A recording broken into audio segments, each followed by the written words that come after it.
On the night of December 8, 1985, a man named Paul Castellano climbed out of a black Lincoln Continental on East 46th Street in Midtown Manhattan. He was 69 years old. He was the boss of the most powerful organized crime family in the United States. He was also, in the final moments of his life, walking directly into a trap someone he trusted had spent months setting for him. 4 men in trench coats and fur hats were already waiting in the crowd near the entrance of Sparks Steakhouse. They opened fire the moment Castellano stepped onto the sidewalk. His bodyguard went down with him. The whole thing was over in seconds. Castellano never made it through the restaurant door. Across the street, a man named John Gotti sat in a car and watched it happen. He'd ordered the hit himself. He'd planned the location, the timing, the escape routes, the shooters. By the time police arrived and the scene was cordoned off and the questions started, Gotti was already gone. Within weeks, he was confirmed as the new boss of the Gambino family. Within a year, his face was on the front page of every major newspaper in New York. Within a decade, he was one of the most recognized criminals in the world. He wanted power. He got it. He also got something no mob boss before him had ever wanted, and that turned out to be exactly what destroyed him.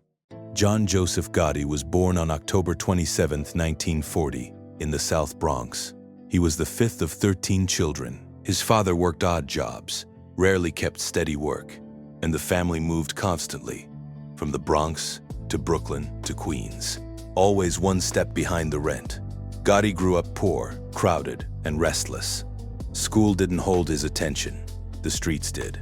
By the time he was 12, he was hanging around a social club in the Brownsville neighborhood of Brooklyn, running small errands for older men who had money, connections, and a kind of authority the legitimate world never seemed to offer.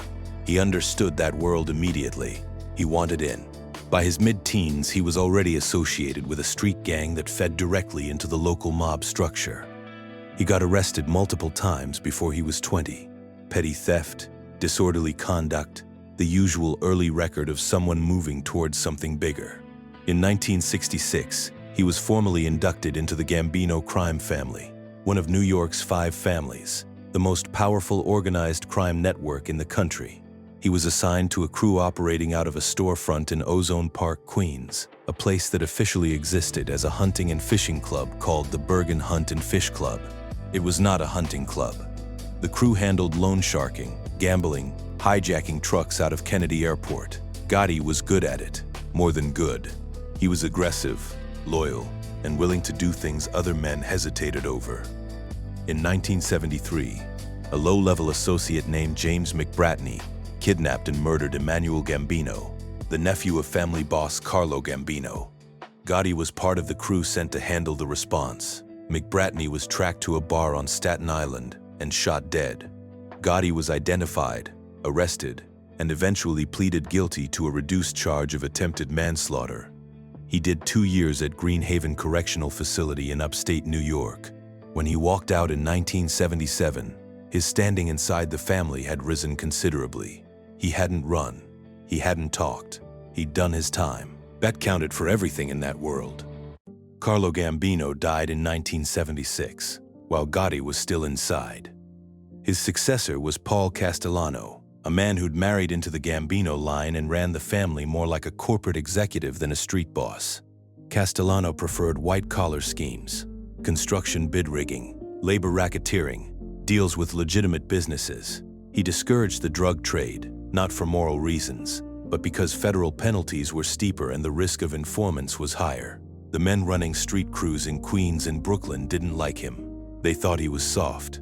They thought he'd lost touch with what the family was supposed to be. Gotti thought all of this, and he wasn't quiet about it. By 1985, the tension inside the Gambino family had been building for years. Castellano was facing his own federal indictment on racketeering charges and had become increasingly paranoid, increasingly removed from the men who ran operations on the ground. He was also making decisions that alienated his most productive captains, including demoting and threatening men who were loyal to Gotti. Gotti began meeting quietly with other disaffected captains. The conversations turned into a plan. The plan turned into December 8, 1985, in front of a steakhouse in Midtown Manhattan. It was one of the most audacious mob hits in American history. Broad daylight, rush hour, dozens of pedestrians within 50 feet. It broke every written and unwritten rule of the Mafia.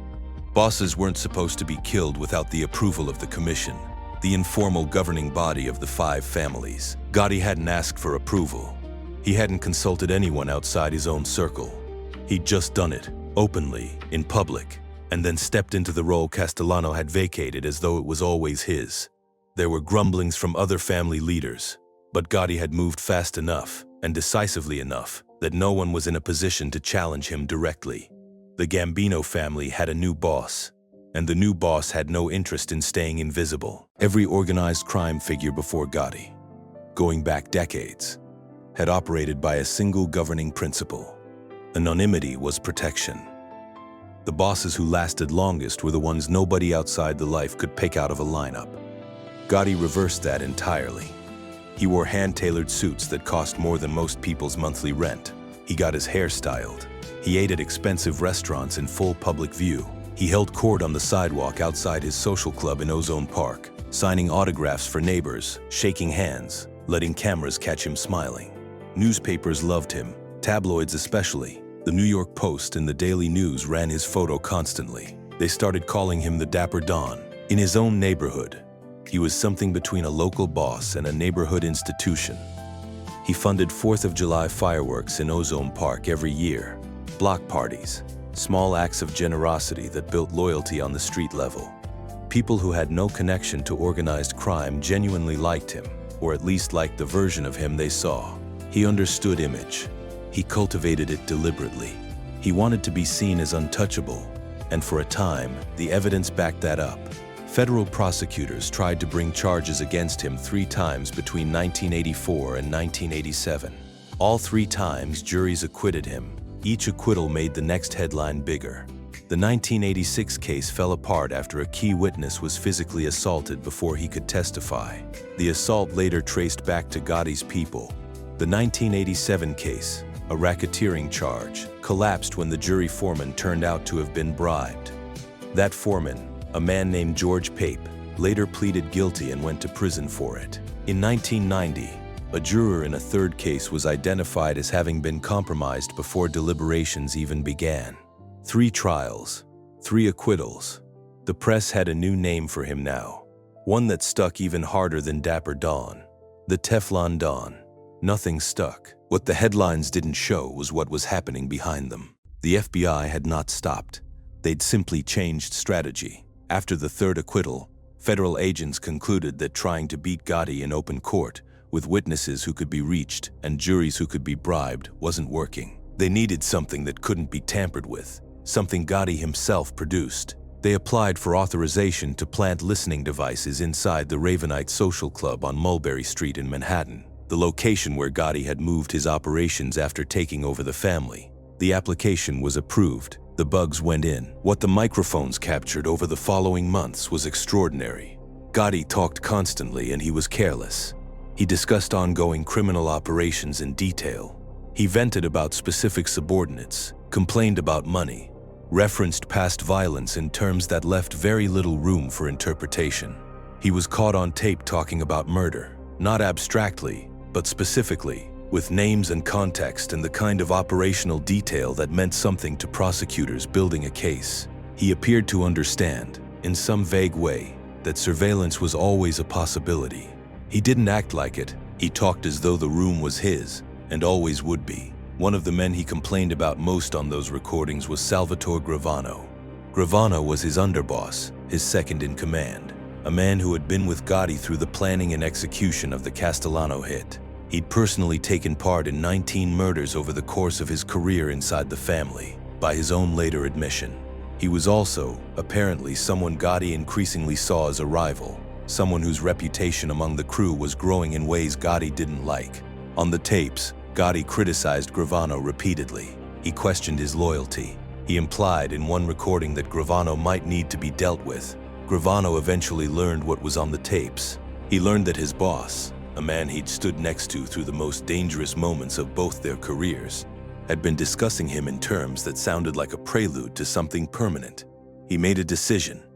In November 1991, Salvatore Gravano agreed to cooperate with the federal government. He became a witness for the prosecution.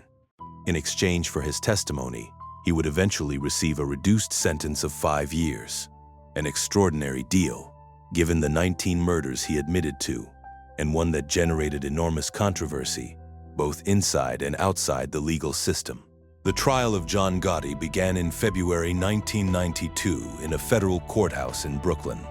The government had taken specific precautions this time. The jury was anonymous. Jurors' names and addresses were withheld from both the defense and the public. The jury was sequestered, isolated from outside contact throughout deliberations.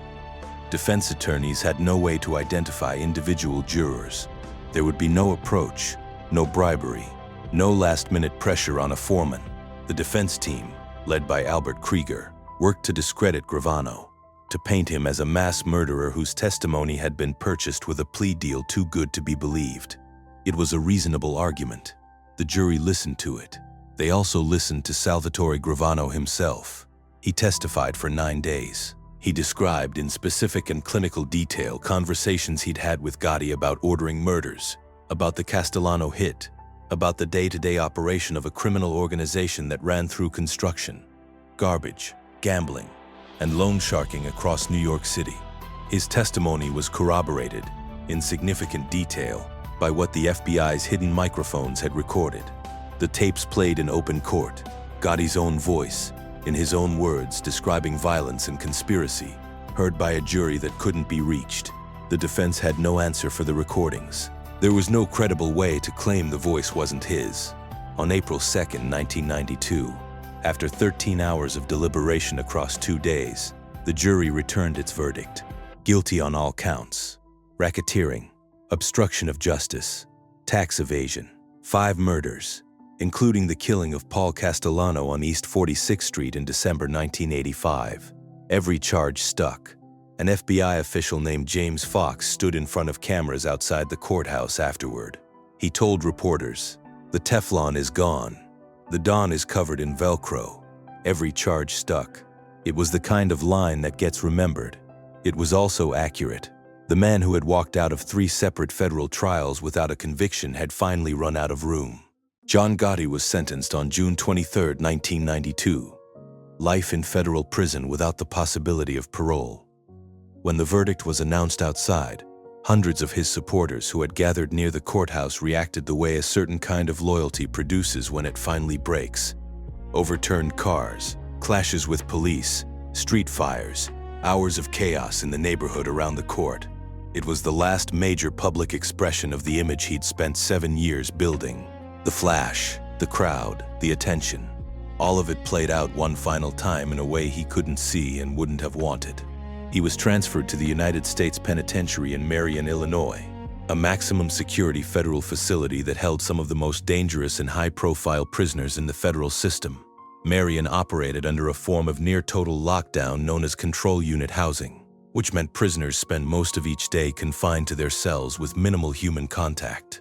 For a man who had spent decades holding court on sidewalks and in social clubs, surrounded by people who deferred to him, it was a particular kind of end. He was 51 years old when he went in. He would never leave. In 1996, Gotti was diagnosed with head and neck cancer, likely caused by years of heavy smoking. The disease progressed slowly, then quickly.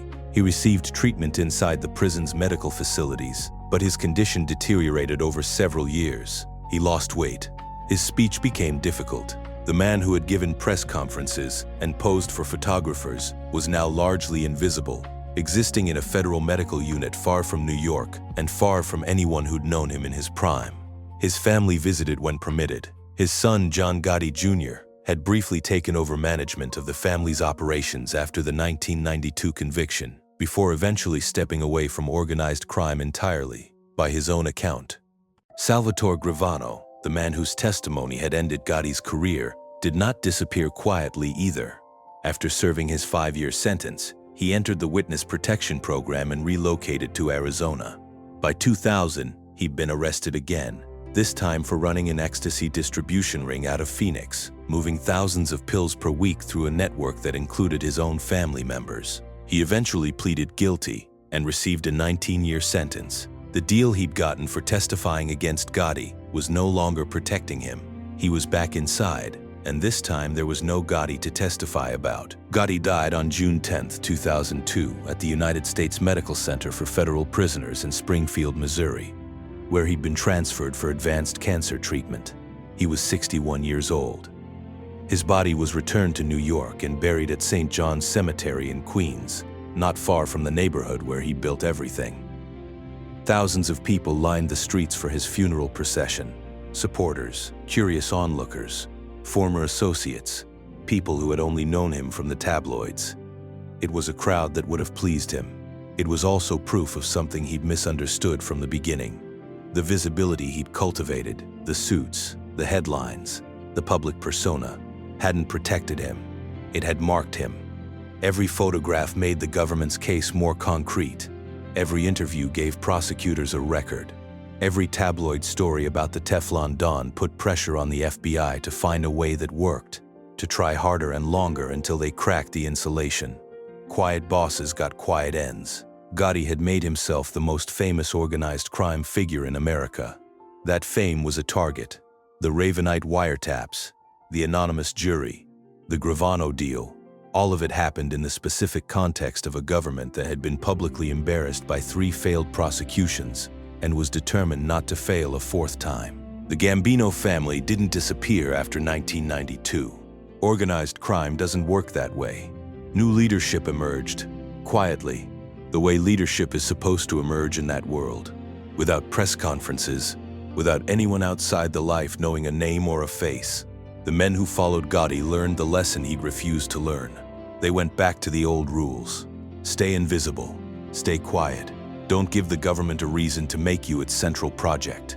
The era of the celebrity mob boss, the era that Gotti had created almost single-handedly, ended the morning the verdict came back guilty on every count. He wanted to be untouchable.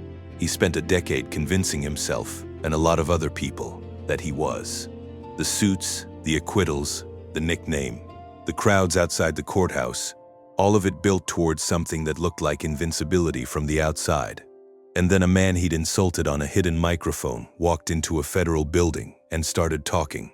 And the whole structure came apart in one trial. The Teflon Don spent his last years in a prison medical unit, largely alone, far from New York, dying by degrees from a disease no amount of power or image had ever made him immune to. If you want more true stories from America's past that sound too dark to be real, but are, subscribe to the 1980 American Story, and I'll see you in the next one.